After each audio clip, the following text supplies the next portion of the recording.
ഒരർത്ഥം മര്യാദ എന്നുള്ളത്. മര്യാദ ഉണ്ടെങ്കിലേ നമ്മുടെ ജീവിതത്തിലേ ഉണ്ടാവുള്ളൂ. മനസ്സിലായോ? ഭാരതത്തെ മര്യാദ വേണം. മാതാപിതാക്കൾ, ഉസ്താദുമാര്, മറ്റു ഗുരുജനങ്ങള്, അതേപോലെ തന്നെ പ്രായമുള്ള ആളുകള്, കുടുംബത്തിലുള്ള മുതിർന്നവര്, അതോടൊപ്പം വ്യക്തികളല്ലാത്ത വസ്തുക്കളുണ്ട്, അത് പാലിക്കേണ്ട. ഖുർആന്, ഹദീസ്, പള്ളികൾ, അങ്ങനെ തുടങ്ങിയ ഒരുപാട് കാര്യങ്ങൾ. അതിന്റെ വിശദ വിവരം കാലക്രമേണ അത് പഠിപ്പിച്ചു തരും. മനസ്സിലായോ? അപ്പൊ അത് നന്നായി പഠിക്കുക. അല്ലാഹു തആല നമുക്ക് ഇരു വീട്ടിലും പള്ളിയിലും ഉൾപ്പെടുത്താൻ കഴിയുമാറാവട്ടെ.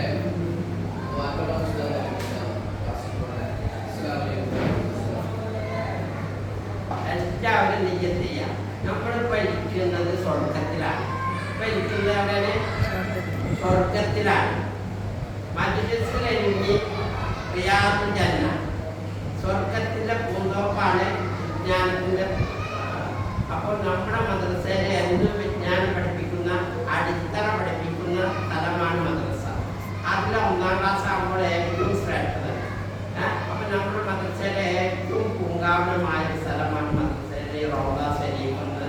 നമ്മുടെ ഒരു ബിൽഡിംഗൊക്കെ കാണുന്നത് അതൊന്നുമല്ല. അപ്പൊ മജ്‌ലിസ് കഴിയുമ്പോഴാണ് ഇവിടെ ഇരിക്കുന്നത്. അപ്പൊ നമ്മൾ ഒന്നാമത്തെ നിയ്യത്ത് ഞാൻ തന്നെ കുട്ടികളുടെ ഉന്നതിക്ക് വേണ്ടി, ഭാവിക്ക് വേണ്ടി ഞാൻ പഠിക്കാൻ വേണ്ടി വന്നിരിക്കുന്നു.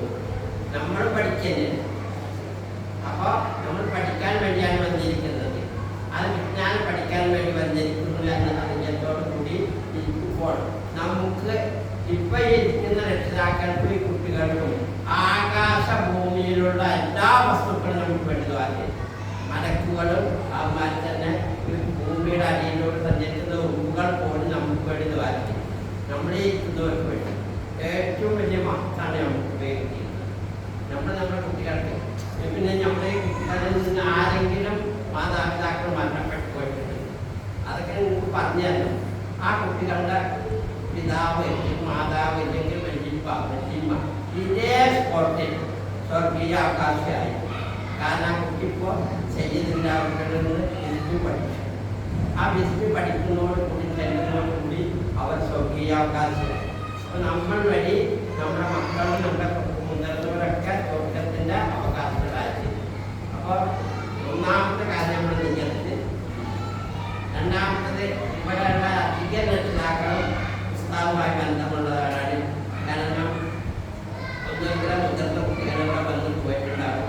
കുറേ ആളുകളൊക്കെ നമുക്ക് കാണുമ്പോൾ എനിക്ക് അറിയുന്നുണ്ട്. അവരുടെ മുതിർന്ന കുട്ടികളൊക്കെ 1, 2 മുതൽ 3 ക്ലാസ്സുകളൊക്കെ പഠിക്കുന്നുണ്ട്. അപ്പോൾ ആ രക്ഷിതാക്കൾക്കൊന്നും ഉസ്താദിനെ പറഞ്ഞ് പഠിപ്പിക്കേണ്ട ആവശ്യം. ഇനി പുതുതായിട്ട് തീരെ വരാത്ത 1, 2 രക്ഷിതാക്കൾ കാണാം. അവര് പൂർണ്ണമായി പരിചയപ്പെടും.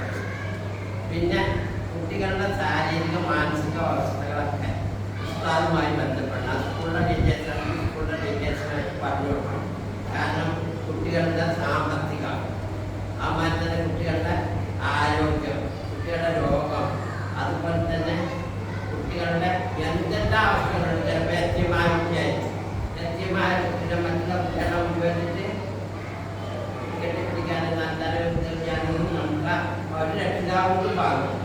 അപ്പോൾ ആ എത്തിമാരുടെ ചില ഉമ്മ മരിച്ചവരുണ്ടാവും. ഇതൊന്നും ഉസ്താദിനറിയില്ല.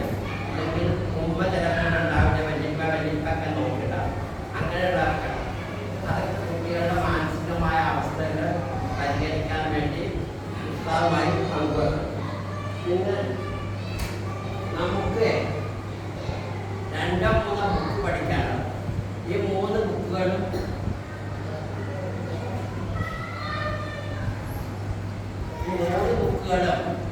പഠിക്കേണ്ടത് കുട്ടികളാണെങ്കിലും പഠിപ്പിക്കേണ്ടത് രക്ഷിതാക്കളായ നമ്മളാണ്.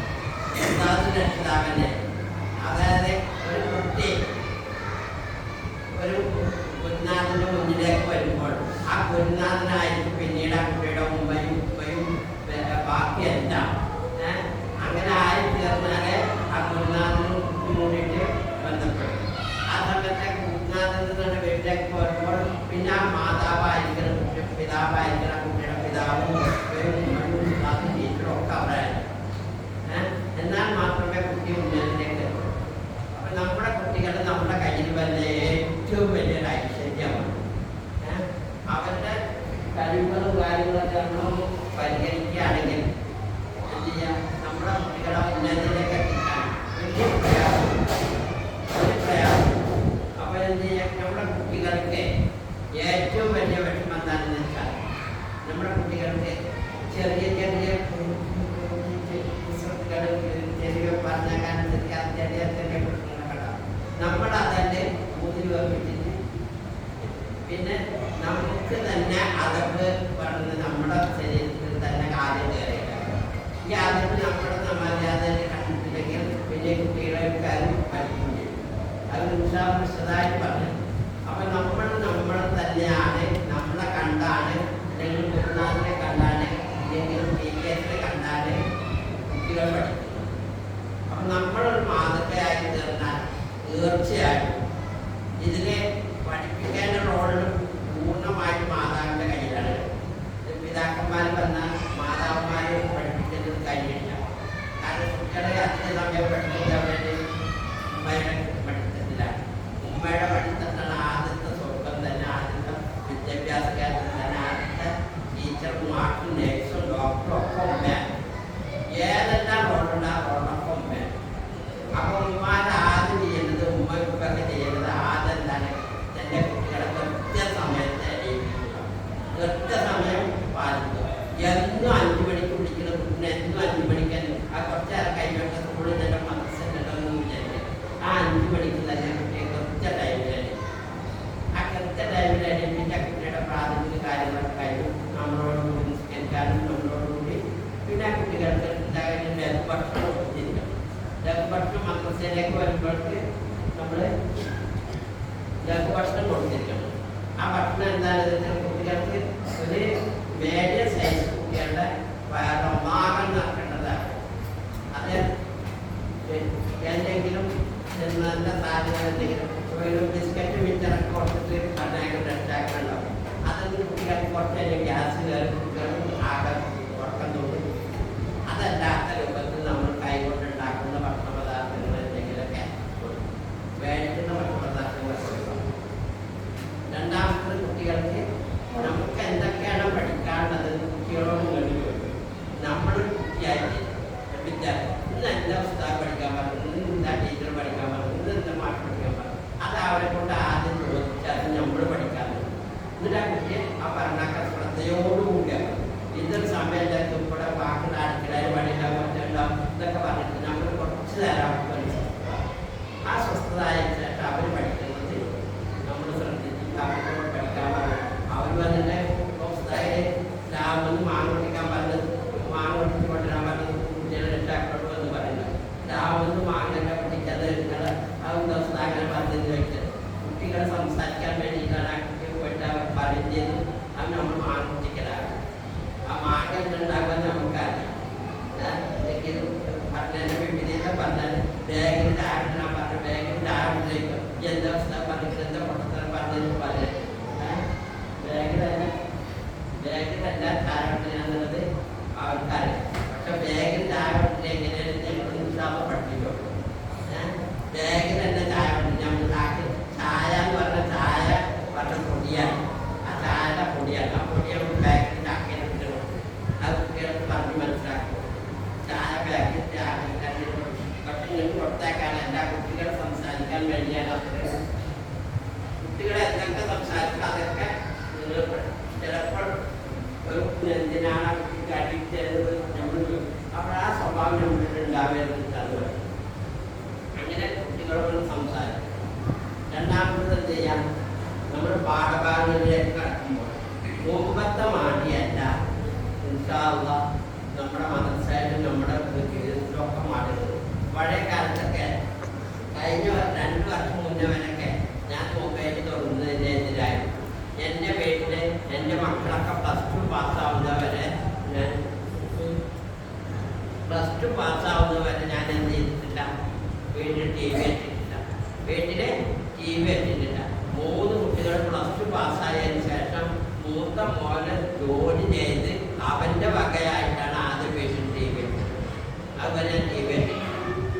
അതായത് സ്കൂൾ മദ്രസയിലൊക്കെ പഠനം കഴിഞ്ഞിട്ടാണ് ടി വി വെച്ചത്. പക്ഷേ ഇന്ന് ടി വി അനിവാര്യമാണ്. നമ്മുടെ മദ്രസയിലെ കുട്ടികൾക്ക് പഠിപ്പിച്ചു കൊടുക്കാൻ ടി വി അനിവാര്യമാണ്. നമ്മുടെ ക്ലാസ്സിന് കമൻറ്റ് വെക്കാന്ന് പറഞ്ഞിട്ട് ഇതുവരെ വെച്ചിട്ടില്ല. ക്ലാസ്സിന് മൊബൈൽ ടി വി അനിവാര്യമാണ്. എല്ലാ മദ്രസകളിലും ടി വി. നമ്മുടെ 12 ക്ലാസ്സിലും ടി വി വേണമെന്നാണ് ഞാൻ. അപ്പോൾ 12 ക്ലാസ്സിൽ ടി വി വെച്ചിട്ടില്ല. നമ്മുടെ ക്ലാസ്സിൽ 1ാം ക്ലാസ്സിലും ടി വി ഉണ്ടെങ്കിൽ അപ്പം പിന്നെ നമുക്ക് ചെറിയ പരിഹാരം മൊബൈലാണ്. ഈ മൊബൈലിന് നമ്മൾ കുട്ടികളുടെ കയ്യിൽ കൊടുക്കാൻ ഒരു 5 മിനിറ്റ് നമ്മൾ പുസ്തകത്തിലെ ക്ലാസ്സുകളും പാട്ടുകളൊക്കെ സ്കാൻ ചെയ്ത് കുട്ടികളിങ്ങനെ സ്കാൻ ചെയ്തിട്ട് നമ്മളാ കുട്ടികൾക്ക് പഠിപ്പിച്ചു കൊടുക്കും. ആ സ്കാൻ ചെയ്ത് പഠിപ്പിച്ചു കൊടുക്കുമ്പോൾ എന്ത് ചെയ്ത് നമ്മൾ ആ ബുക്ക് മൊബൈലിൽ കുട്ടിയിലേക്ക് കൊടുത്താൽ എൻ്റെ വീട്ടിലുണ്ട് നമ്മുടെ പേരക്കുട്ടി ഒരു 5 വയസ്സായ ഇപ്പോൾ UKG കേട്ടത്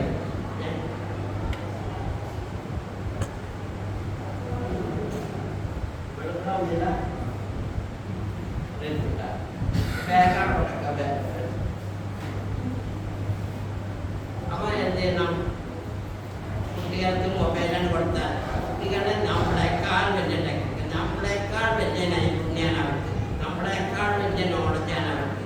അവരെ കൊടുത്തേക്ക് അവര് നമ്മുടെ കണ്ണ് വെട്ടപ്പെടുക്കുക. അവരെ വല്ല ഗെയിംസിന്റെ കയറിയില്ല. ചെറിയ കുട്ടികളാകുമ്പോൾ ഗെയിംസിലാണ് കയറുക. പക്ഷെ ഗെയിംസിൽ കയറുമ്പോൾ അവിടെ ചോദിച്ചിട്ട് വേറെ എന്തൊക്കെ കാണും. അപ്പൊ നമ്മള് മൊബൈൽ തന്നെ ഓൺ ചെയ്താൽ കാണുന്നത് വേറെ എന്തെങ്കിലുമൊക്കെ നമ്മൾ കാണാൻ വിചാരിച്ചാൽ നമ്മൾ അതിന്റെ പുസ്തകം മൊബൈലോട് ഇട്ടിട്ടുണ്ടെങ്കിൽ നിങ്ങൾ എടുക്കുന്നതിന് മുമ്പ് ചിലപ്പോൾ ആ വീഡിയോ കാണുന്നത് മോശം. അപ്പൊ പുസ്തകം ഇടുന്നാണ് അത് ശ്രദ്ധിച്ചിട്ട് കാര്യമില്ല. യൂട്യൂബിൽ വരെ അങ്ങനെയാണ് നമ്മൾ ഇടുന്നതല്ല. പക്ഷെ ആ ദൃശ്യങ്ങൾ അതിന് മുന്നത്തെ ദൃശ്യങ്ങളാകുക ഇതിൽ വരിക. അപ്പൊ നമ്മൾ ആ ദൃശ്യങ്ങൾ കുട്ടികളെ കാണാതിരിക്കാൻ നമ്മൾ കൊടുക്കുകയായിട്ട് കുട്ടികളെ കൊണ്ട്. അപ്പൊ എന്ത് ചെയ്യാം, കുട്ടികളെ നമ്മൾ എല്ലാ മൊബൈലിൽ നമ്മൾ തന്നെ 10 മിനിറ്റ് മദ്രസയിൽ പഠിപ്പിക്കുന്നുണ്ട്. ആ പഠിപ്പിക്കുന്ന ടൈമൊക്കെ ഞാൻ പറഞ്ഞത് 10 മിനിറ്റ്. ആ 10 മിനിറ്റ് കുട്ടികളുമായിട്ട് നിങ്ങൾ സമ്പർക്കം വളർത്തിയാൽ നമ്മുടെ കുട്ടികളെ 1ാം ക്ലാസ്സിലായിട്ടാണ് ഉണ്ടാവും. ഇപ്പൊ ഞാനിവിടെ വന്നിട്ട് വന്നിട്ടുള്ള കുട്ടികളൊക്കെ നോക്കുമ്പോൾ 1-2 കുട്ടികളൊക്കെ നോക്കുമ്പോൾ വളരെ ഉഷാറാണ്. ബാക്കിയുള്ള കുട്ടികളെ ടെസ്റ്റ് ചെയ്തിട്ടില്ല. പിന്നെ തോറ്റ കുട്ടികളെ ഞാൻ പരിശോധിച്ച് നോക്കുമ്പോൾ കഴിഞ്ഞ വർഷം തോറ്റ കുട്ടികളൊക്കെ പരിശോധിച്ച് നോക്കുമ്പോൾ അവര് 50, 40, 197 ദിവസം മദ്രസയിലായാൽ 40 ഓ 50 ദിവസമാണ് വന്നത്. ഇങ്ങനെ വന്നാൽ കുട്ടികൾ ഒരിക്കലും പഠിക്കില്ല. ഈ പഠനത്തിന്റെ ഒന്നാമത്തെ ഒരു മോശമാണ് എന്തെങ്കിലും മടങ്ങല്. അതിന് രക്ഷാവിനെ ഞാൻ പറയുന്നത് കുട്ടികളെ പറഞ്ഞിട്ട് കാര്യം.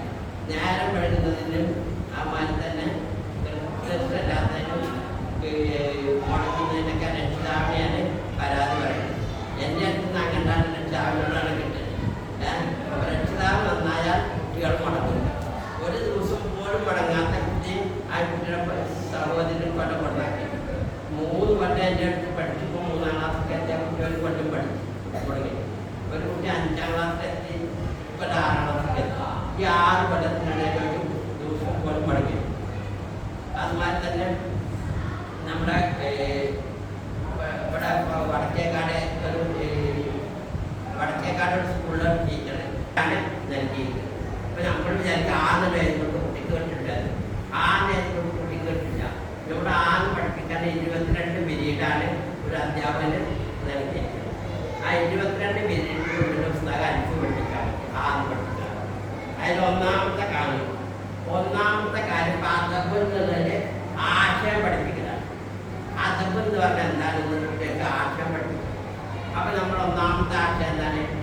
അതപ്പൻ പുസ്തകം നമ്മുടെ ഒന്നാമത്തെ ആശയം കുട്ടി കാണുന്ന ആശയം എന്താണ് അതപ്പുണ്ടാകും. അപ്പം നമ്മൾ അതപ്പ് കാണുന്നവിടെ നമ്മുടെ ഉമ്മ. അപ്പം നമ്മൾ മാതാപിതാക്കളാണ്. നമ്മുടെ ഉമ്മ പാലക്കാരുടെ വല്യപ്പാൽ വരും. നമ്മൾ അവർ വരുമ്പോൾ നെടിച്ചെന്ന് അവർക്കാണ് നമ്മുടെ കുട്ടികളെ നമ്മുടെ ഉമ്മ വരുമ്പോഴും മുമ്പ് നെടിക്കുന്ന നമ്മുടെ കുട്ടികളെ കളി. നമ്മൾ ഉസ്താമാരെ വീട്ടിലേക്ക് വരുമ്പോൾ ഉസ്താമാരെ കാണുമ്പോൾ ഉസ്താമാരെ ആ കുട്ടികളെ വരാൻ. പിന്നെ രണ്ടാമത്തെ നമ്മൾ ചെരുപ്പുകളെ കാണുമ്പോഴേക്കാൻ വെച്ചിട്ട് അവിടെ വീട്ടിലേക്ക് വരുന്നത്. അപ്പോൾ ആ കുട്ടികളെ നടത്തി നോക്കിയിട്ട് പഠിച്ച് ചില കുട്ടികളെ വരാം. നമ്മുടെ ഡ്രസ്സൊക്കെ കട്ടുമ്പോൾ കാണിക്കുമ്പോൾ എടുക്കുക.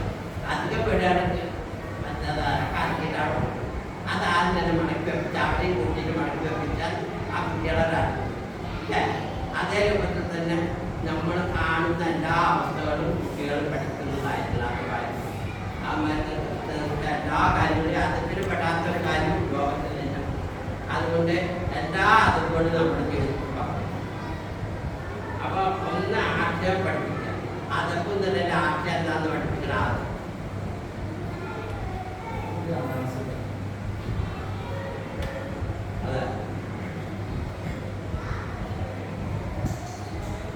രണ്ട് ഒന്നാമത്തെ പാടുന്ന കുട്ടിക്ക് അതപ്പ് തന്നെ മനസ്സിലാക്കി കൊടുക്കുക. രണ്ടാമത്തത് ആശയം പദം കേൾക്കുന്നു. അതൊന്ന് കേൾക്കണം. കുട്ടികൾ കേൾക്കുക വേണം. മൂന്നാമത്തെ പദം മൊഴിയുന്നു. കുട്ടികളെ പദം അതപ്പിനകത്തും പറയുന്നു. മൂന്നാമത്തെ പദം കാണുന്നു. അതപ്പം കാണുന്നു. നാലാമത്തെ പദം വായിക്കുന്നു. അങ്ങനെ വായിക്കുന്നത്. അഞ്ചാമത്തത് അക്ഷരം തിരിച്ചറിയുന്നു. ആറുള്ള അക്ഷരം എന്തായാലും തിരിച്ചറിയും. ആറാമത്തെ അക്ഷരം ഒഴിയുന്നു. ഏഴാമത്തത് അക്ഷരം പ്രത്യേകം കാണുന്നു. ആ അക്ഷരം മാത്രമേ ഇതിൽ കണ്ടു. എട്ടാമത്തത് അക്ഷരം വായന നടക്കുന്നു. ആ അക്ഷരം മാത്രം വായിക്കുന്നു. ഒമ്പതാമത്തെ മൊഴി കൊണ്ട് അക്ഷരത്തിന് നിറം നൽകുന്നു. ആ അക്ഷരത്തിന് നിറം കൊടുക്കും. പത്താമത്തെ കുട്ടികൾ യോജിപ്പിച്ച അക്ഷരം ഉണ്ടാക്കും. 11 കുട്ടി സ്വയം അക്ഷരം എഴുതും. 12 വിവിധ പദങ്ങളുടെ അക്ഷരജ്ഞാനം ദൃഢമാക്കും. വേറെ അക്ഷരങ്ങളോടുകൂടി ഇതിൽ അക്ഷരം പഠിക്കും. അക്ഷരപ്പാട്ട് ആസ്വദിച്ച് പാടുന്നു. കണ്ടും കേട്ടും അക്ഷരം മനസ്സിലുള്ളൂ. ആക്ടിവിറ്റിയുടെ ആവർത്തനം മൂല്യനിർണ്ണയം സാധ്യമാവും. ഇങ്ങനെ കുട്ടി ഒരു 10-12 ഘട്ടം കഴിഞ്ഞിട്ടാണ് യാത്രപ്പം എന്നുള്ള പാഠം ഇതിൽ ചുറ്റും മനസ്സിലേക്ക് വരുന്നത്.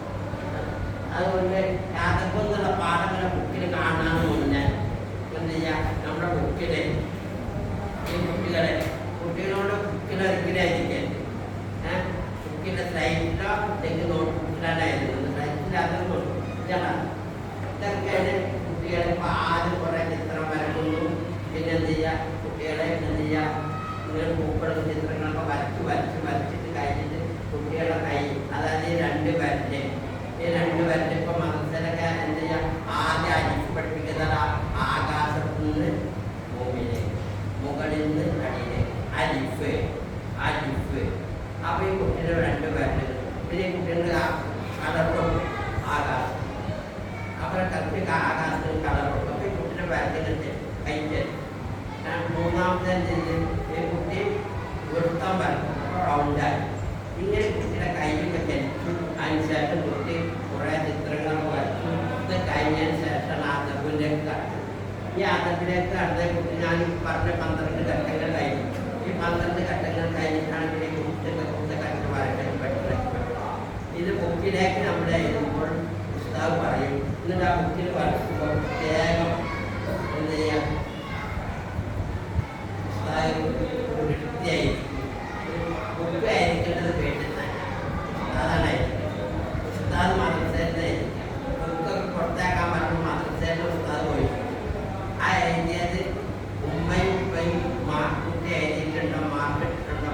അപ്പം കുട്ടികൾക്ക് നല്ല പ്രോത്സാഹനം സമ്മാനം കൊടുക്കും. അയച്ച ഉമ്മ തരുന്ന സമ്മാനം എന്താ? ഉമ്മ തരുന്ന സമ്മാനം എന്ന് പറഞ്ഞിട്ട് ഉമ്മയും ഉപ്പയും കൊടുക്കുന്ന ഏറ്റവും വലിയ സമ്മാനം തുമ്പനാണ്. ആ ഉമ്മയും ഉപ്പയും ഒന്നാണ്ട് പാരി കൊണ്ടു 2 കവിളത്തും ഒരു തുമ്പനാണ് കൊടുത്താൽ ഈ കുട്ടികൾക്ക് നമ്മളൊരു ഷോക്കടിക്കുന്ന പോലെയാണ്. ആ കുട്ടികളുടെ ഒരു പ്രതികരണം, ഒരു പ്രതിരോധം ഈ കുട്ടികളുടെ ശരീരത്തിലുണ്ടാവും. അതോടുകൂടി കുട്ടിക്ക് ബുദ്ധി വരും. അതെന്ത് ചെയ്യുക, ഈ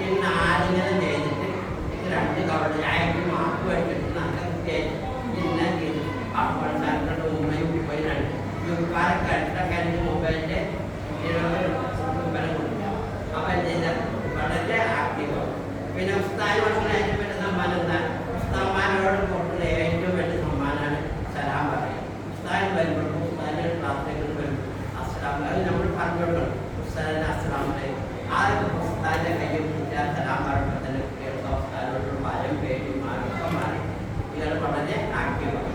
പിന്നെ അള്ളാഹ് കൊടുക്കുന്ന ഏറ്റവും വലിയ സമ്മാനം എന്താണ്? അവർ പഠിക്കും നിസ്കാരം. അള്ളാഹ് കൊടുക്കുന്ന ഏറ്റവും വലിയ നിസ്കാരം. പിന്നെ റസൂലുള്ളാഹി കൊടുക്കുന്ന ഏറ്റവും വലിയ സമ്മാനം എന്താണ്? സലാത്ത്. ഇതൊക്കെ അവരുടെ പിന്നീട് നിങ്ങൾ ഘട്ടം ഘട്ടമായിട്ട്. അപ്പോൾ ഉമ്മാക്കും ഉപ്പാക്കും കൊടുക്കുന്ന ഏറ്റവും വലിയ സമ്മാനം എന്താണെന്ന് വെച്ചാൽ ചുംബനാണ്.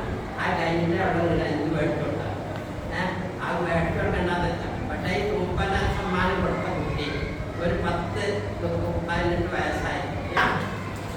അങ്ങനെ ആ കുട്ടനെ കൊടുത്താൽ വീട്ടിൽ കൊടുക്കണം. വീട്ടിൽ നിന്ന്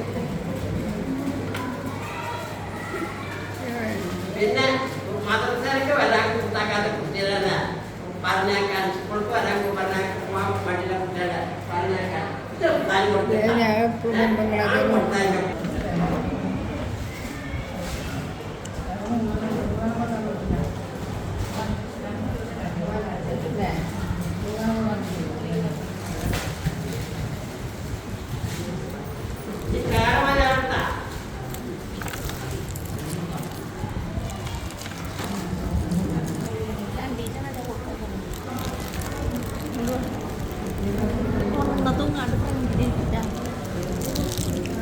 വേണ്ട കൊടുത്താൽ മതി.